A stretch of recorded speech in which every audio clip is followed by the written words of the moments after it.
नमस्कार दोस्तों, जय माता दी। नवरात्रि का दूसरा दिन, ब्रह्मचारिणी माँ दुर्गा की दूसरी शक्ति की पावन कथा। माँ दुर्गा की नवशक्ति का दूसरा स्वरूप ब्रह्मचारिणी का है। यहाँ ब्रह्मा का अर्थ तपस्या से है। माँ दुर्गा का यह स्वरूप भक्तों और सिद्धों को अनंत फल देने वाला है। इनकी उपासना से तप, त्याग, वैराग्य, सदाचार और संयम की वृद्धि होती है। ब्रह्मचारिणी का अर्थ तप की चारिणी यानी तप का आचरण करने वाली। देवी का यह रूप पूर्ण ज्योतिर्मय और अत्यंत भव्य है।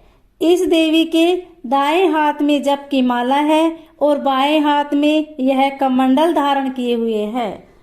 कथा के अनुसार पूर्व जन्म में इस देवी ने हिमालय के घर पुत्री रूप में जन्म लिया था और नारद जी के उपदेश से भगवान शंकर को पति रूप में प्राप्त करने के लिए घोर तपस्या की थी। इस कठिन तपस्या के कारण इन्हें तपचारिणी अर्थात ब्रह्मचारिणी नाम से भी अभिहित किया गया है।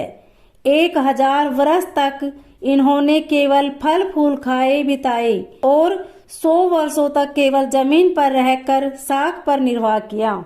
कुछ दिनों तक कठिन उपवास रखे और खुले आकाश के नीचे वर्षा और धूप के घोर कष्ट सहे। 3000 वर्षों तक टूटे हुए बेल पत्र खाए और भगवान शंकर की आराधना करती रही। इसके बाद तो उन्होंने सूखे बेल पत्र खाना भी छोड़ दिए। कई हजारों वर्षों तक निर्जल और निराहार रहकर तपस्या करती रही। पत्तों को खाना छोड़ देने के कारण ही इनका नाम अर्पणा नाम पड़ गया। कठिन तपस्या के कारण देवी का शरीर एकदम क्षीण हो गया।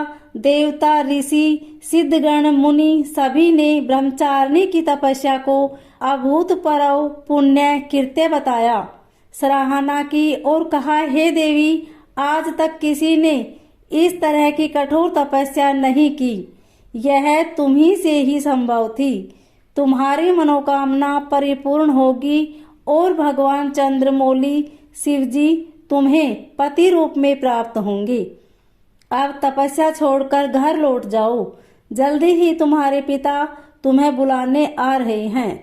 इस देवी की कथा का सार यह है कि जीवन के कठिन संघर्षों में भी मन विचलित नहीं होना चाहिए। माँ ब्रह्मचारिणी देवी की कृपा से सर्व सिद्धि प्राप्त होती है। दुर्गा पूजा के दूसरे दिन देवी के इसी स्वरूप की उपासना की जाती है। अगर आप देवी माँ पर विश्वास करते हैं तो कमेंट में जय माता दी अवश्य लिखें। धन्यवाद।